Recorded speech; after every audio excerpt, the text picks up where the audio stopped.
Right then, I want to talk about Jude Bellingham. Later this week, I'm fully expecting him to be one of the first names in Gareth Southgate's England squad. And it's emerged lately that Jude Bellingham is Manchester United's number one transfer target for the summer. I want to talk to you about why that is. And they also go on to say Erik Ten Hag wants him, and the club have scouted him a lot, and the club is expecting to pay £130 million. It's an insane amount of cash, but is he worth it? So as I said, all eyes are going to be on Jude Bellingham. I think he goes on to become a major star following this World Cup. I fully expect him to be England's best player, probably by some distance.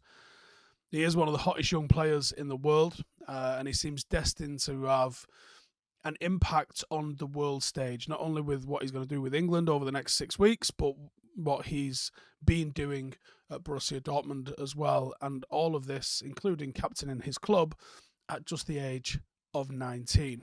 Now, Jude is a midfielder that plays it in front of the midfield. He's not your deep-lying sort of destroyer in a Casemiro kind of sense. He's very often for Dortmund been played on the left-hand side, known for making an impact for his ability to move well, cover ground and be physically dynamic and be that sort of very stereotypical do-it-all box-to-box midfielder. He is versatile, he is unpredictable, and wherever he plays, he drifts from that position and goes and occupies places where he is of the maximum impact. From central midfield, you often see him going wide to combine with a wide midfielder or even a fullback. And from a wide position, he also then drifts in between the lines where he is incredibly effective. He is comfortable in crowded central areas. He's got excellent quick feet, and he does most of his impressive work with very short, sharp passing that allows him to emerge from tight situation. But the way he impacts the game is more with what he does in an offensive sense. I like what he does in a defensive sense. I certainly don't think he's shy about putting himself around. But he impacts the game with the ball at his feet.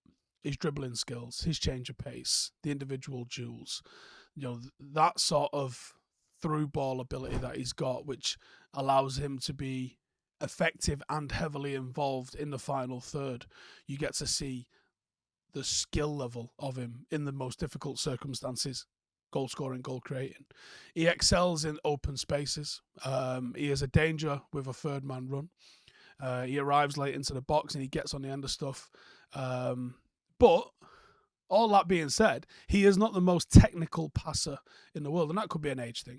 And like I said, his best attributes are what he's doing in the final third, being a threat in an attacking scenario. And the data literally backs up what you watch when you see him. So some people, for some reason, have an issue with the word percentile, but one of the websites that we use for data is FBref, and FBref ranks you according to specific metrics against everybody in your position. If you're in the 99th percentile, you're the best in the world at that, or in the 1% of that. If you're in the 1 percentile, that means there's 98% of people who play the game are better at doing something than you. Jude Bellingham's in the 97th percentile for dribbles completed. He's in the 96th percentile for touches in the attacking penalty area. He's in the 92nd percentile for progressive passes received. And he's in the 97th percentile for carries into the opposition penalty area. And that's all well and good. But as I said, he does both. He does the defensive side and the offensive side. He is a true box-to-box all-round midfielder. And he's in the 97th percentile for tackles in the middle third. 93rd percentile for pressures in the final third, which means he's able to put a press on someone. And then 99th percentile for dribblers tackled and 99th percentile for interceptions. This kid is a monster. And Dortmund manager Terzic commented about the new role that he's sort of adapted to this season and how he's keen to get him into those advanced areas to take advantage of his eye for a goal and to use him to help create chances as often as possible. He said this season Jude's had a slightly different role within the team. He is more attacking. He's entering the opposition box many times. He scored 8 goals for us this season. This is the next step that we talked about with him before the start of the season. We're very happy with the way he is performing, but we know his development is not finished yet, and we're here to support him and for him to find his limits. He's on 9 goals and 2 assists. There's 11 goal involvements this season for a teenager that's captaining his club in a foreign country. Honestly, I can't say enough good about him. And I know that there's a very real chance that this kid ends up at Liverpool. But look, he's a wonderful footballer. Wherever he ends up, he is a wonderful footballer. There's no two ways around that. Now for England, he made his England debut in November 2020 after James Ward-Prowse and Trent Alexander withdrew through injury. Bellingham was called up to the England senior squad for the first time. He made his debut in a friendly against Republic of Ireland where he replaced Mason Mount on the 73rd minute of a 3-0 win.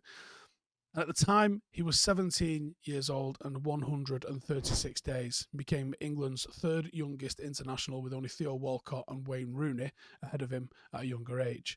Bellingham was named in the England squad for the 2020 tournament, and he came on against Croatia at 17 and 349 days. He became the youngest Englishman to play at a major tournament and the youngest of any nationality at that particular European Championship, a record that was broken by Poland's Kozlowski just 6 days later. Now, why do Manchester United want him? Well, I don't think it would be a long-term replacement necessarily for Casemiro. And it certainly wouldn't be a long-term replacement for Christian Eriksen because he's a completely different player to either of those players. He's his own thing. Like we said, he's a box-to-box midfielder of which there is nothing of the like, certainly in the United squad, that you could compare him to. But when you've got a team that wants to be effective with the ball and hold possession in the locations and the manner that Manchester United do, those players that get on the ball are going to have to be good at creators. One of the reasons Trent Alexander-Arnold is given so much leeway because he's so poor defensively is because he is so effective at creating chances for Liverpool. And when Liverpool are expected to have 60+% possession, they're playing against teams where they're sitting back and they're trying to deny space, which puts pressure on their forwards. Now, their forwards are good, so their forwards are going to get goal contributions. But they have to find people that can pick the lock from different locations in different manners. That's why you're seeing the likes of Firmino with his sort of work rate first sort of style of being a number 9.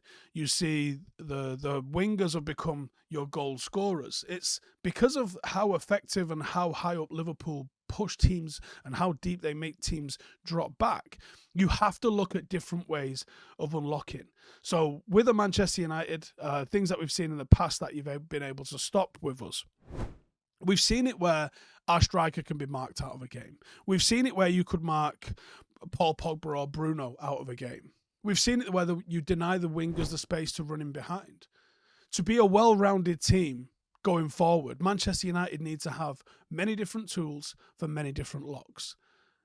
And the Bundesliga is a league that you can rack up goals and assists. And we know that they don't necessarily translate one-to-one when you bring that over to the Premier League. But having such a goal-scoring midfielder that can also do the defensive aspects of the game, you're not going to lose what he brings to the table. He's still going to be a guy that's looking to create. You're still going to have a guy that's looking to cover distance, looking to be a defensive monster. Jude Bellingham would perfectly suit what Manchester United are trying to evolve to become. Just because you've seen the first draft of what Erik ten Hag's team might be, with an Eriksen style and a Casemiro style, does not mean that that's in any way, shape related to the midfield he wants us to have as we develop and grow into the final form of the team that he is creating. Now, Jude Bellingham would be a significant investment. I would assume at least somewhere in the region of 50% of any transfer budget in our wildest dreams. Which means that if you're going for him, you better go for him and not miss. Because if you don't get him, or you've got a plan to build the team around him, I'm not sure you can just pivot and find another Jude Bellingham out there. 130 million.